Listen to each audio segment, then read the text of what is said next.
Former President Donald Trump, welcome back to the Hugh Hewitt Show. Great to have you on again, sir. Good morning. Hi.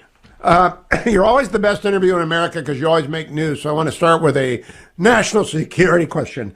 If President Xi Jinping sends ships to invade Taiwan, should United States submarines sink them, Mr. President? Well, I wouldn't get into that, and it's not a good thing to, because those things you just don't tell to the world's favorite radio host. You just can't do that.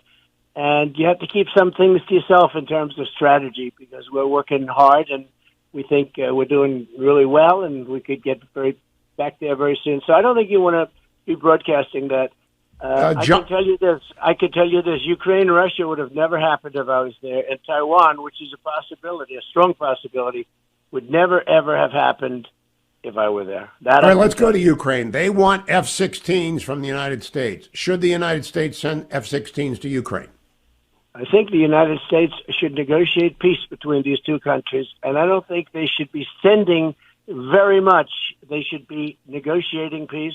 And the other thing is Europe has to do much more, because Europe is doing probably just a small fraction of what we're doing. Not probably. They're doing a very small fraction of what we're doing. We're going to be in there, I believe, for $107 billion, and Europe is in there for a tiny fraction of that amount. And obviously, it's bad for everybody, but it affects Europe more than it affects our country. And that's the way it has to be. You know, when I took over, NATO was delinquent on most of the NATO countries. There were 8 that were paid. There were 20 of them that were delinquent, and they were very delinquent. Some hadn't paid at all. Some were very low. Germany had paid less than half. France was down. Many countries were very, very delinquent, had not paid. And I said, fellas, you got to pay, and you got to pay now. And if you don't pay, we're not going to protect you. That's right. Do you want to cut off aid to Ukraine right now, Mr. President? I want to make it so that Ukraine and Russia have to fight, and fight for the last time. And we got to make peace. If we don't make peace, if we just keep sending everything, we're sending everything over. They got to fight for the last day, for the last 2 days. This thing has to stop, and it's got to stop now. And it's not going to stop if we continue to just load something up. Now, I will say this. If Russia was not a willing participant, I would have a different mindset. But right now, there's no reason for them or anybody else to sit down. We don't have the leadership to get them to sit down. Look, I think you believe it. Zero chance this would have happened. I went in with Russia early on. I ended their pipeline. I did everything. Nord Stream, nobody ever heard of Nord Stream 2 until I came along. I ended everything. And Putin will tell you the worst he's ever had is Trump. They talk about Trump. He loved Putin. I get along well with Putin. But nobody was tougher on Russia than I was. If you look at it... Have you read, Mr. President, the Columbia Journalism Review expose of Russia, Russia, Russia? It came out in the last 4 days, and it devastates the New York Times and others for their coverage of the Russia, Russia, Russia Steele dossier. Have you read that yet? I have seen it in summary. I'm going to read it tonight. I hear it was incredible. By the way, just to get back, I'm the one that gave him the javelins to knock out the tanks. I did things that Russia could not be happy about. Obama was sending them pillows, if you remember, and sheets. And yes. I sent javelins, and so nobody was, and I sent them a lot of javelins, and they used those javelins to start the war very successfully, knocking out all the tanks. So, but we have to get that negotiated. We need peace. We have to have peace. And it's got to happen now. It should have never happened. There was a war that would have never happened. Mr. President, Margot told me I have a heart out, so I got to ask you a lot of questions in a hurry, unless you tell Margot that you want more time with me. First hard question. Some worry that if you are reelected president, you will use your powers to seek revenge on the people that have been after you since 2016 and 2015. What do you say to those people who say that you'll abuse the office if you're reelected? Well, when you look at that Columbia report, which was very devastating to the New York Times and to really everything, to our country because of what they did, I was a victim, and everyone knows it, and now they really know it. That was a well-crafted report by a rather liberal, I'm being nice, group of people. The Columbia Journalism Review is very left-wing, yes. Okay, yeah, I'm trying to be nice. Yeah. But that was a devastating report, and I think probably more so than anybody else. Well, the people that participated, but the New York Times was truly made into either a smart and evil group or a very stupid group. And by the way, I'm suing Pulitzer, and this should be almost the end of that, because if a judge and jury see this report, to give back the Pulitzer Prizes, because the New York Times and the Washington Compost got it, and they got it strongly. They had all of the different things. They knew everything that was going on. They reported so badly. You know, the Pulitzer Prize is supposed to be for great reporting, for accurate reporting. Congratulations, you've done. Well, they got it exactly wrong. They did get it wrong, but my question is, if you're back in the Oval, will you use the powers of the presidency to punish people who punished you? No, I wouldn't do that, because right. I want to bring our country forward. No, I wouldn't do that. One of the best things you did when you ran the first time. That's words, but I wouldn't. I would be entitled to a revenge tour, if you want to know the truth, but I wouldn't do that. I would want to straighten out our border. I would want to get inflation down, build our economy up, which is actually doing very poorly. You do have a potential disaster on your hands with the war. You also have a disaster with Kim Jong-un of North Korea. I get along with him great. He always liked me. You saw that. And he doesn't like Biden at all. And he's arming up, and Iran is arming up, and you got to do something about it. One of the people who is going to declare for president this month, according to reports this morning, is Nikki Haley. If she runs for president, what's your response, Mr. President? Well, she called me and she asked me about it, and I told her she should follow her heart. You know, she said numerous times, I put it up actually, that I would never run if our president runs. He was a great president, et cetera, et cetera. She said that numerous times, but she's a very ambitious person. She just couldn't stay in a seat. I said, you know what, Nick, if you want to run, you go ahead and run. She's Earlier today, Larry Hogan, who's going to run, told me that if you are the nominee, he will support you. My question to you, Mr. President, if you're not the nominee, will you support whoever the GOP nominee is?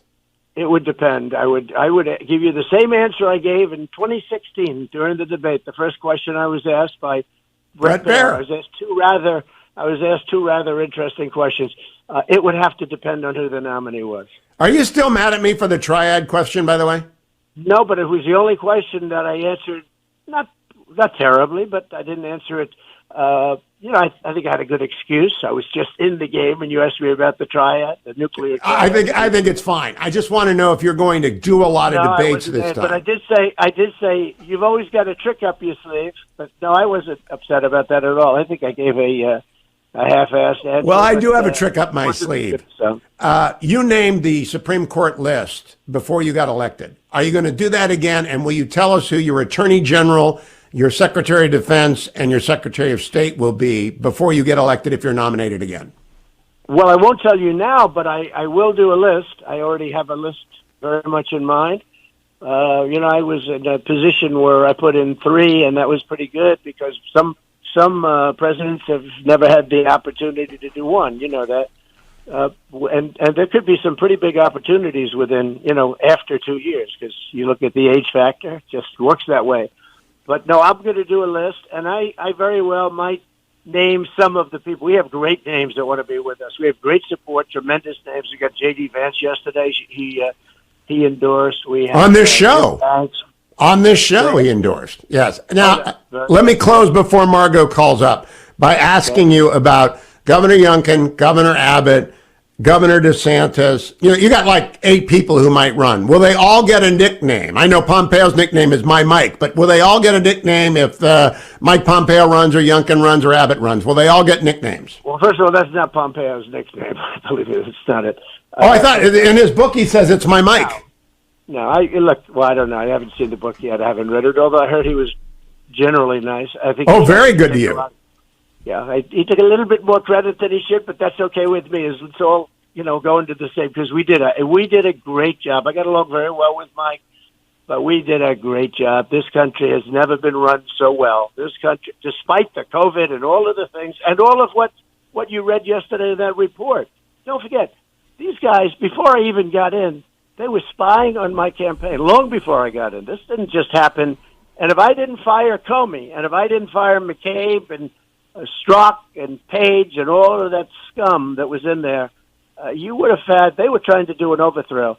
And they, just think of it, they spied on my campaign from the time I came down the escalator, and here I am innocently running to do something great, and I have this garbage that's in there, headed up by Comey and the group. They spied on my campaign, and I got rid of them all. But it was more than them. And you know that, and you know that's coming up. I do that, but I know Margot's calling.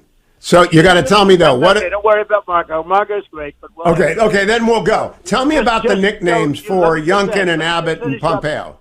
Let me just say this: they spied on my campaign. We had an amazingly solid group of people and a tremendously solid. What I did with tax cuts, regulation cuts, I rebuilt the military that they gave so much of it to Afghanistan. Think of it, $85 billion to Afghanistan. All the different things. What they did, they were trying to subvert. What they did was incredible. But it started off. Remember when I said very innocently, I think Obama spied on my campaign. And that thing turned out to be, that shook everybody because they knew they did it.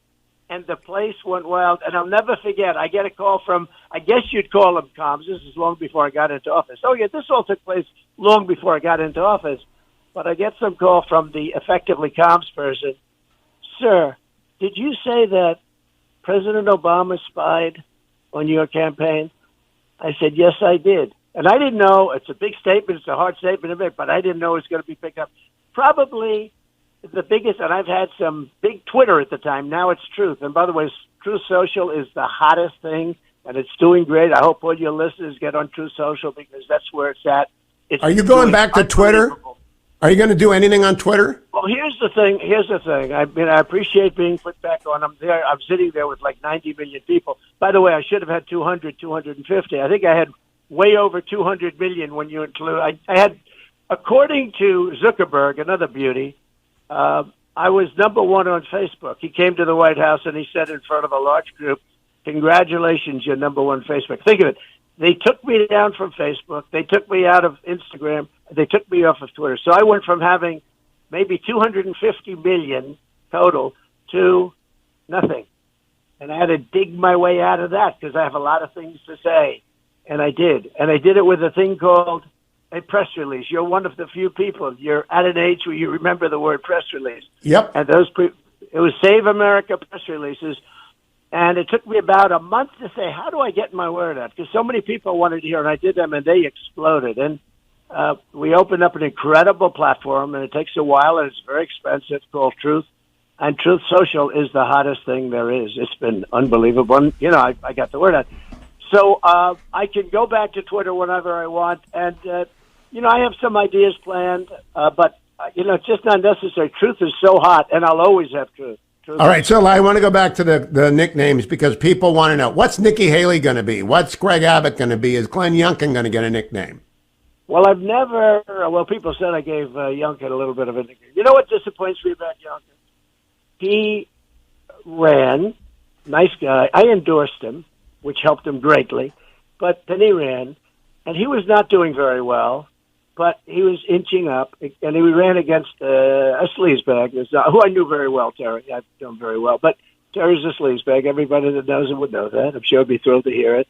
But he ran, and he ran hard, and he worked hard. And my endorsement meant a lot. But at the end, he needed me to do something. And I made a call. It's called a teletown call, teletown hall, they call it. And it goes to every home. It goes to vast homes in the state of Virginia, in this case. And I gave a 15-minute thing, and we had thousands and thousands of people on that call. And there wasn't any person that wasn't on that call that didn't go and vote. And he won by, a fairly tight number. But I had, far, far, far more than that number. Somebody said 444,000 people were on that call. And he was really nice to me, gracious to me in writing. He wrote me the most beautiful letter you've ever seen, thanking me and everything else. But then they decided, because his campaign manager was a smart guy, Jeff. Very smart guy. Yeah. Jeff Rose said, He did it without Trump. He did it without Trump. He did it with me, and I didn't like that. So he wrote me this beautiful letter and called me and thanked me. And I said, listen, perhaps you'll thank me publicly as opposed to thanking me behind the press's back. And, oh, yes, I'll do it. But he never really did. I did a lot for him, and he got elected because of me, just like Ron DeSantis, even more so. But Ron DeSantis got elected because of me. You remember he had nothing. He was dead. He was leaving the race. He came over and he begged me for an endorsement. He was getting ready to drop out. I gave him an endorsement, and as soon as I gave that endorsement, in fact, I said, you're going to have a hard time. He was running against Adam Putnam, the Commissioner of Agriculture, who had a massive lead. He's been running for 8 years while he was commissioner. He had $40 million in cash. I believe it was 40. And he was up in the poll massively by, tremendous, but not catchable, not even catchable. He said, if you endorse me, I'll win. And there were tears coming down from his eyes. He said, if you endorse me, I'll win. I'll say, you know what, Ron? Ron was one of 150 people that was on television. I mean, Jim Jordan was the best and others were great. But he was one of 150 that was on television, and he was supporting me on the impeachment hoax #1 and a little bit on the impeachment hoax #2. And I said, I don't know Adam Putnam, so we'll do it. So I end up doing it, and he wins. They say it was like a bomb went off. Just a bomb just totally went off. From the moment I endorsed him, he went from losing by numbers that are not catchable to winning easily. And is it your position, Mr. Trump, that Then I got him past the crackhead, who was the hottest person in the entire Democrat Party at the time. He slightly took a different position afterwards, but that's all right. Him and Stacey Abrams were the two hottest politicians. That they were going to be the party of the future, the Democrats of the future. And I did 2 or 3 rallies, average size, like massive. They were massive. I said, you're going to win, Ron. He said, I don't think so. Nobody thought he could win. First of all, I got him the nomination and purely got it. And people in the campaign of Adam Putnam will tell you, because they say everything collapsed the moment I pressed that trigger. And then I got him into the general. And then they say, will you run against the president? Like 2 years later, will you run against the president? And he says, I don't want to talk about that. This is not something we're talking about now. I said, that's not a very good answer. Now, in the case of Nikki Haley, she's gone around publicly. You saw it's all over the place. Correct. And she said, I'll never run against my president. He's a great president. He's been our greatest president. I'll never run. But Nikki suffers from something that's a very tough thing to suffer from. She's overly ambitious. Mike Pompeo says in his book that she asked you to become the vice president in place of Mike Pence in the 2020 election. Is that true? It's absolutely false. That who asked me? Nikki Haley asked me to be vice president? Yeah, that's according to John Kelly. That didn't happen? Can you imagine that I would run as vice president? No. Nikki Haley asked you if she could be your vice presidential nominee in 2020. You said that she asked me if I'd be her vice president. No. That would be a big story. If anybody would say, yes, I did, you should immediately take that person off your list as ridiculous. Okay. No, I did not ask her at all to be vice president. Nope, never mentioned it to her. And she didn't bring it up to you?